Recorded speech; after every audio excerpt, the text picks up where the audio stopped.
I'm pleased to say they're in the studio with me this morning. Good morning to you. Hello. Very nice to see you this morning. Move in nice and close to the microphones there so that we can hear you loud and clear. Let's talk first of all about your work with Chase, and this has become a real family affair. Tell me all about it.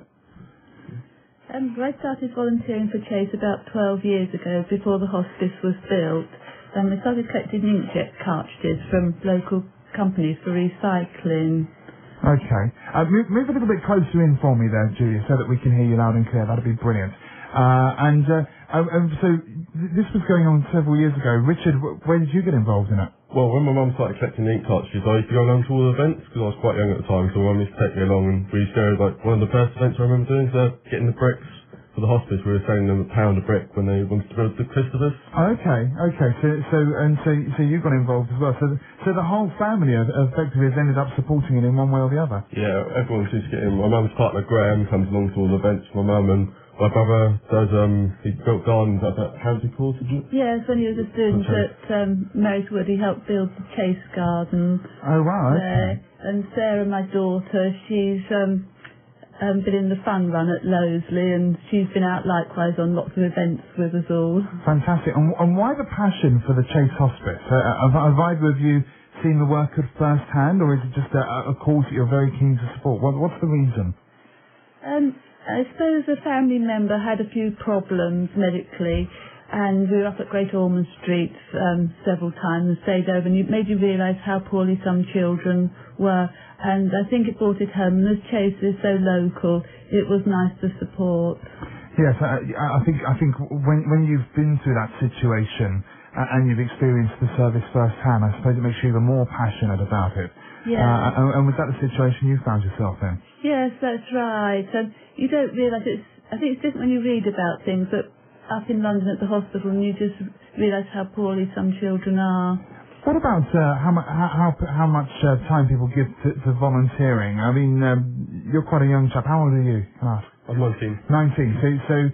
So how come you're doing the volunteering when actually, of course, everybody says, oh, students, teenagers, whatever, have got loads of other things to do in their life. How did you decide to give up some time to do volunteering? I think it's such an easy thing to do. A few hours of your time. Students have got all this debt and everything, whereas we don't have loads of money, but time is given away for volunteering can make such a difference to these children's lives. So.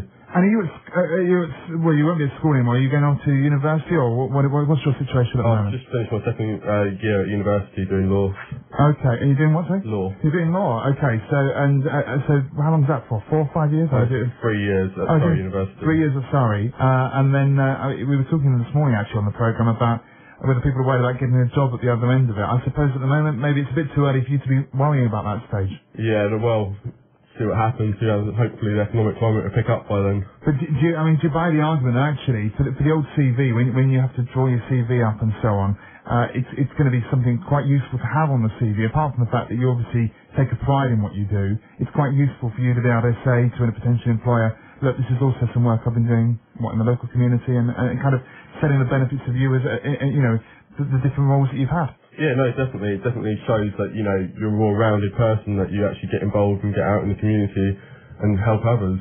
Okay. Well, look, what we're going to do is, now the question is it a good mother-son relationship? Do you get on like a house on fire, or do you have those squabbles that everybody else has? No, get on like a house on fire. Most of the time? Yeah. Most of the time. Well, that's pretty good. Okay, so are you quite like-minded characters? Not sure. Not sure. Find out. Okay, well, we shall find out, as you're absolutely right, because one of you is going to leave the studio, and I think, Julia, you have opted to leave the studio for this. Okay, so literally, Julia, head off out that way.